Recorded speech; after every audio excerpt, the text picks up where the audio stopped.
प्रिय विद्यार्थियों, इस वीडियो में आप सबका स्वागत है। आज हम सामाजिक समस्याओं को पढ़ रहे हैं। ये एक पेपर है जो कि बीए थर्ड ईयर के सिलेबस में कोटा विश्वविद्यालय के सिलेबस के अंतर्गत पढ़ाया जाता है। इसमें हम ये देख रहे हैं कि सामाजिक समस्याओं से संबंधित सैद्धांतिक अवधारणाएं समाजशास्त्र में कौन कौन सी हैं। आज का चर्चा का विषय सैद्धांतिक अवधारणाओं पर है। मैं सुप्रिया सेठ, एसोसिएट प्रोफेसर समाजशास्त्र, राजकीय कला महाविद्यालय कोटा, आपका स्वागत करती हूँ। देखिए, सबसे पहले हमें ये समझना होगा कि आम बुद्धि से हम समाजशास्त्र के बहुत सारे विषयों को समझते हैं। जैसे सामाजिक समस्या क्या है, वह हिंदी भाषा का एक शब्द है और हम सब, आप और हम, इसको अच्छी तरह से समझते हैं और इन सामाजिक समस्याओं से दैनिक जीवन में रूबरू भी होते हैं। इनके समाधान भी ढूंढने का हम प्रयास करते हैं। लेकिन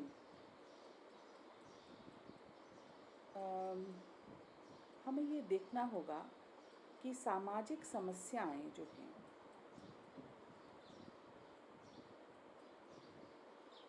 वो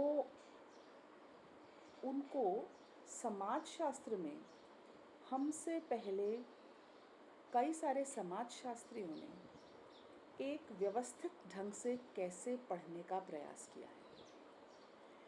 क्योंकि आम समझ में और समाजशास्त्रीय बुद्धिजीवी की समझ में बहुत फ़र्क होता है और चीज़ों को वो बहुत गहराई से समझ पाते हैं, अलग ही एक परिप्रेक्ष्य से देख पाते हैं।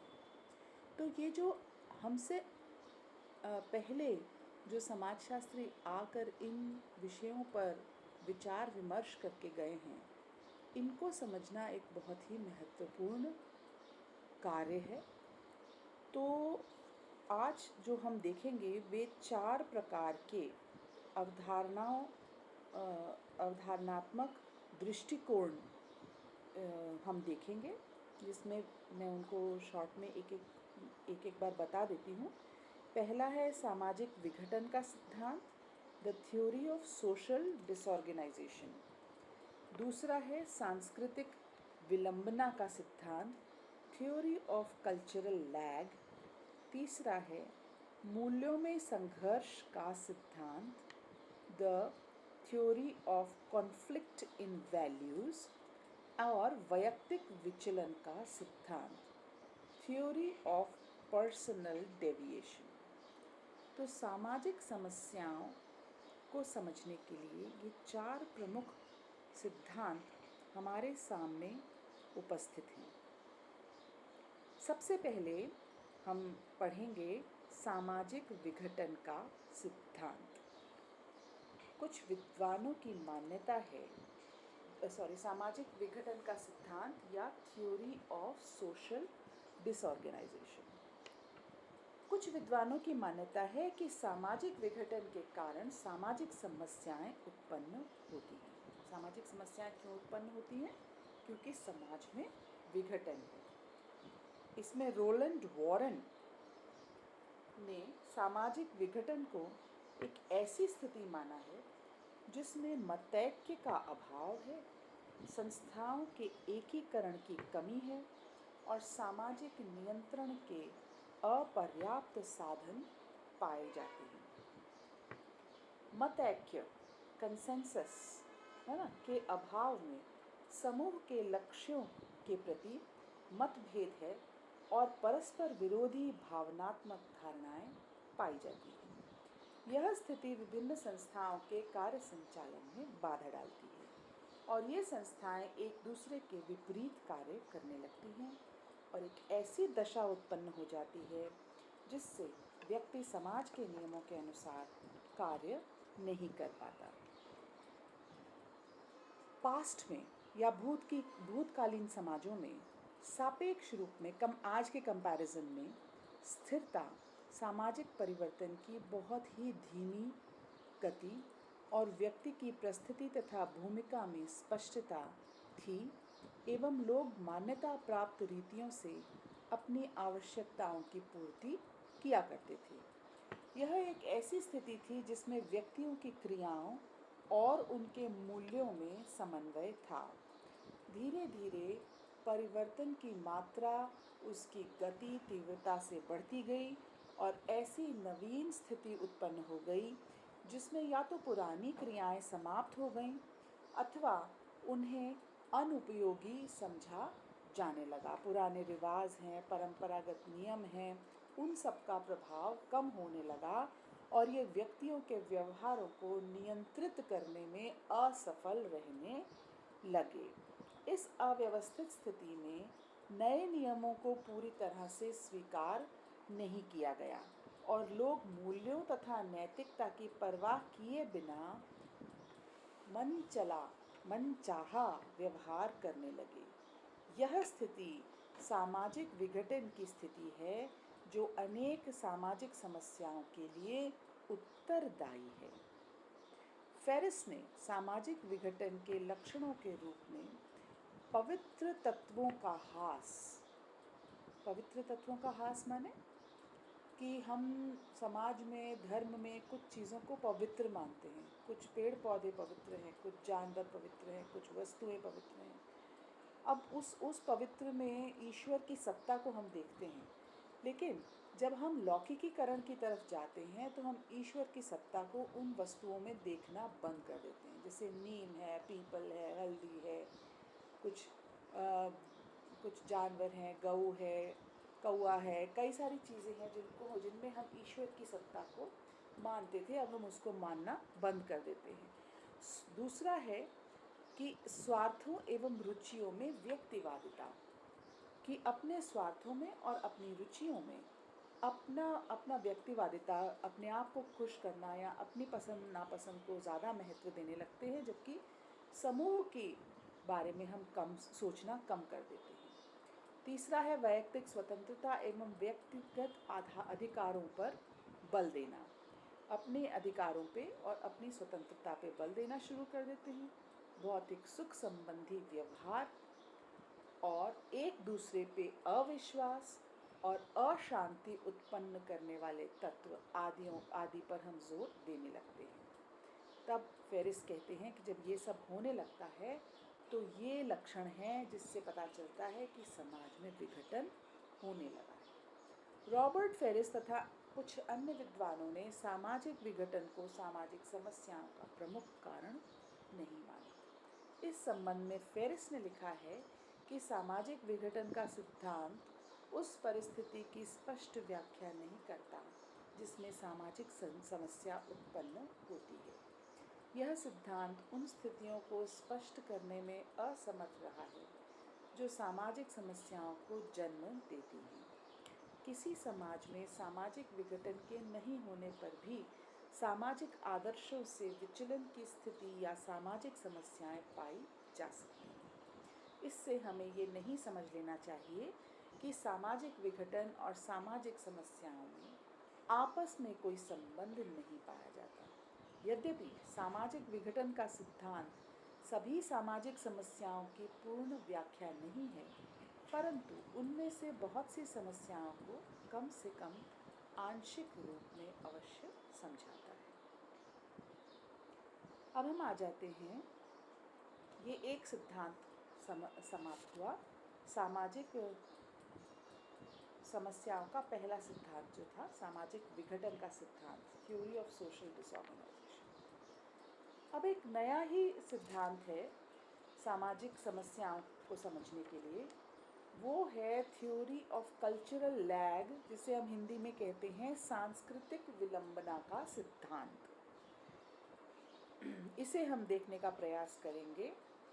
सामाजिक परिवर्तन संबंधी समाजशास्त्रीय अध्ययनों से पता चलता है कि सामाजिक समस्याएं कैसे उत्पन्न होती हैं। सामाजिक व्यवहार की एक सार्वभौमिक विशेषता है परिवर्तन।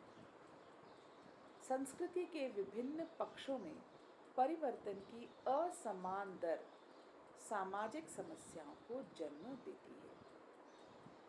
अनेक विद्वानों के द्वारा इस प्रकार की व्याख्याएं प्रस्तुत की गई हैं, जिसमें विलियम एम ऑकबर्न की सांस्कृतिक विलंबना की अवधारणा प्रमुख है। सांस्कृतिक विलंबना संबंधी उपकल्पना 3 बातों पे आधारित है।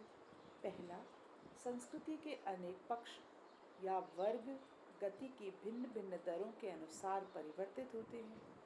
दूसरा, संस्कृति के भौतिक पक्ष अभौतिक या वैचारिक पक्षों की तुलना में अधिक तेजी से परिवर्तित होते हैं। और तीसरा, भौतिक परिवर्तनों को अपनाने और उनके अनुरूप सामाजिक संस्थाओं के विकसित होने के बीच विलंबना के क्षेत्र में सामाजिक समस्याएं उत्पन्न होती हैं। ऑकबर्न ने श्रमिक क्षतिपूर्ति अधिनियम 1923 वर्कमेंस कॉम्पनसेशन एक्ट 1923 के उदाहरण द्वारा ये स्पष्ट करने का प्रयत्न किया कि किस प्रकार सांस्कृतिक विलंबना ऐसी परिस्थिति को उत्पन्न करने में योगदान देती है जो सामाजिक समस्याओं के लिए उत्तरदायी है। ऐसी स्थिति में उनकी शारीरिक निर्योग्यता के कारण परिवार के भरण पोषण की समस्या उत्पन्न होती है। औद्योगिकरण के विकास के काफ़ी समय पश्चात कारखानों में दुर्घटनाग्रस्त होने की स्थिति में श्रमिक को क्षतिपूर्ति के रूप में कुछ धनराशि दिलाने का प्रावधान किया गया है। भारत में 19वीं शताब्दी के अंत में औद्योगिकरण के विकास तथा श्रमिक क्षतिपूर्ति अधिनियम 1923 के पारित होने के बीच सांस्कृतिक विलंबना का काल कहा जा सकता है। आज के गतिशील समाजों में आधुनिक औद्योगिक विकास ने व्यक्तियों की आवश्यकताओं को बदल दिया है। ऐसी स्थिति में सामाजिक संगठनों के नवीन स्वरूपों के विकास की आवश्यकता है।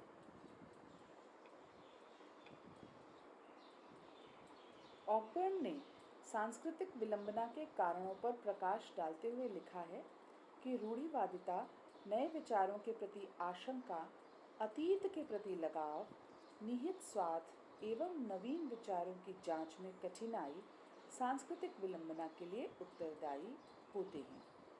यहाँ हमें इस बात को ध्यान में रखना है कि सांस्कृतिक विलंबना के आधार पर केवल कुछ ही सामाजिक समस्याओं की उत्पत्ति को समझाया जा सकता है, सभी सामाजिक समस्याओं की उत्पत्ति को नहीं समझाया जा सकता। स्थायी प्रकृति के समाजों में भी जहाँ सांस्कृतिक विलंबना नहीं पाई जाती, निर्धनता दिखलाई पड़ती है।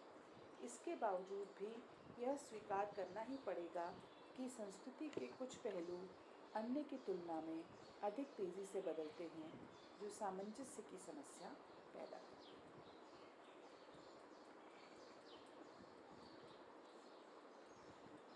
और सांस्कृतिक विघटन का तीसरा जो सिद्धांत हमारे सामने प्रस्तुत है, वह है मूल्यों में संघर्ष का सिद्धांत, the theory of conflict in values. मूल्यों का हमारे जीवन में बहुत महत्व है।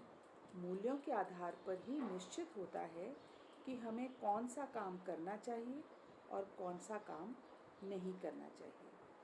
समाज में कुछ मूल्य अन्य की तुलना में अधिक महत्वपूर्ण होते हैं। इसके अतिरिक्त भिन्न भिन्न समूहों के अलग अलग मूल्यों के होने से मूल्य संबंधी अंतर पाए जाते हैं। मूल्यों के इसी अंतर या इनमें पाए जाने वाले मतभेद या मूल्यों के सामान्य अर्थों के बदल जाने से सामाजिक समस्याएं पैदा होती हैं।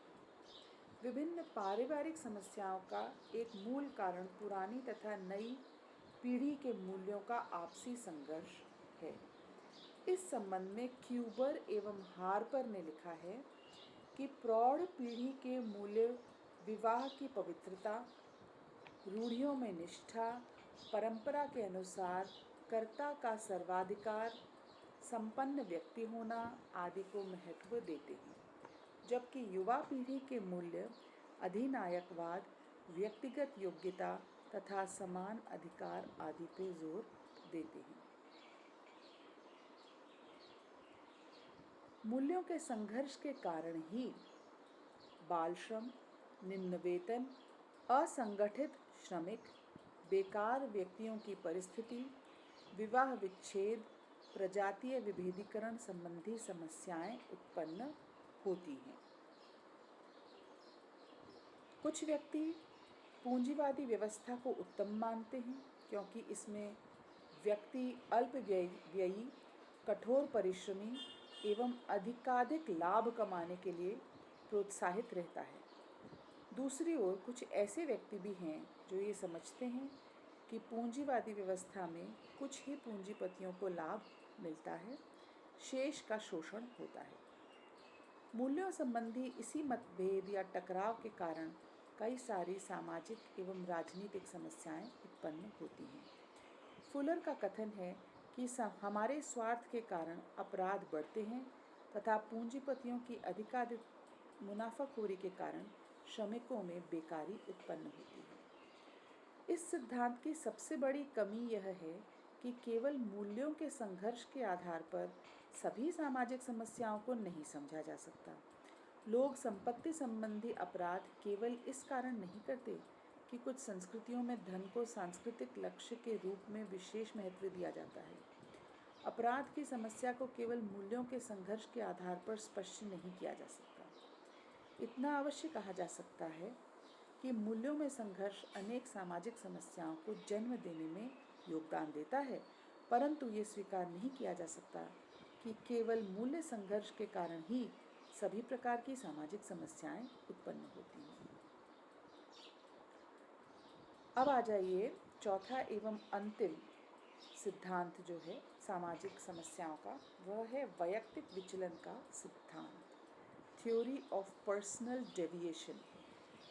कुछ लोगों ने यहाँ पर कुछ विचारकों ने यहाँ पर ये पता लगाने की कोशिश की है कि विचलन कैसे विकसित होता है, किस प्रकार सामाजिक समस्याओं को जन्म देता है। वैयक्तिक विचलन के अंतर्गत उन व्यक्तियों की प्रेरणाओं और व्यवहारों का अध्ययन किया जाता है जो समस्याओं को उत्पन्न करने में महत्वपूर्ण भूमिका निभाते हैं। वे लोग विचलित व्यक्ति कहलाते हैं जिनका व्यवहार सामाजिक समस्याओं की उत्पत्ति में योगदान देता है। मार्शल क्लेनार्ड ने विचलित व्यवहार का अर्थ स्पष्ट करते हुए लिखा है कि मुख्यतः कुछ किस्म के समूह आदर्श प्रतिमानों का उल्लंघन ही होता है। एक विचलित कार्य ऐसा व्यवहार है जो एक विशेष प्रकार से निर्धारित होता है। समाज की प्रतिक्रिया जो उस व्यवहार को नामांकित कर देने की सीमा तक भी की जा सकती है, इस विचलित व्यवहार के अध्ययन का एक महत्वपूर्ण पक्ष है। विचलित व्यवहार की श्रेणी में केवल उन्हीं व्यवहारों को रखा जाता है जो समाज द्वारा पूर्णतः अस्वीकृत हों और जो समुदाय की सहनशीलता की सीमा को पर्याप्त मात्रा में पार कर जाएं।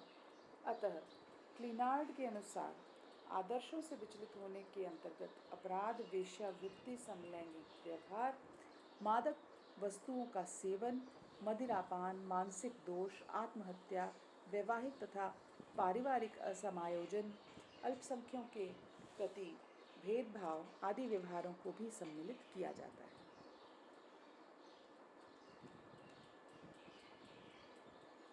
मिलर विचलित व्यवहार को समाजीकरण की प्रक्रिया का एक अंग मानते हैं।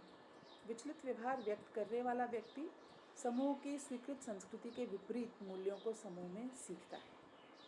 विचलित व्यवहार यकायक ही नहीं सीखा जाता, अपितु धीरे धीरे समाजीकरण द्वारा व्यक्ति में ढलता है।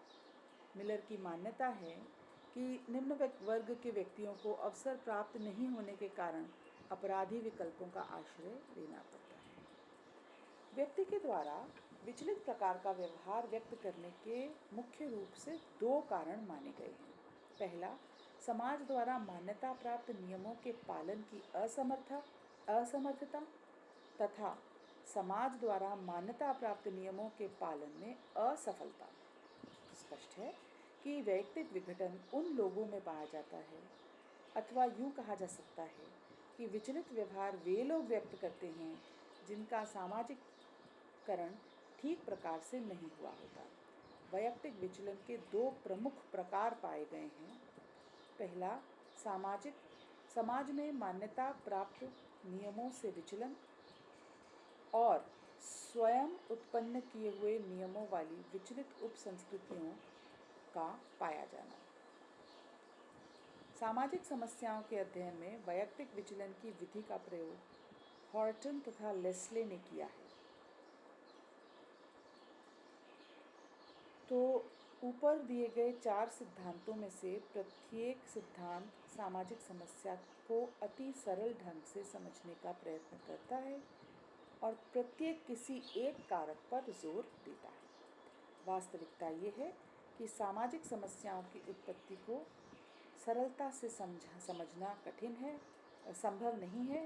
ये सभी सिद्धांत विभिन्न सामाजिक समस्याओं के बीच एक संबंध स्थापित करने का प्रयास कर रहे हैं। सामाजिक समस्याएं समाज से उत्पन्न होती हैं और इनके मूल में कई सारे कारक होते हैं जिसका स्पष्टीकरण किसी एक सिद्धांत के माध्यम से संभव नहीं। बहुत बहुत धन्यवाद।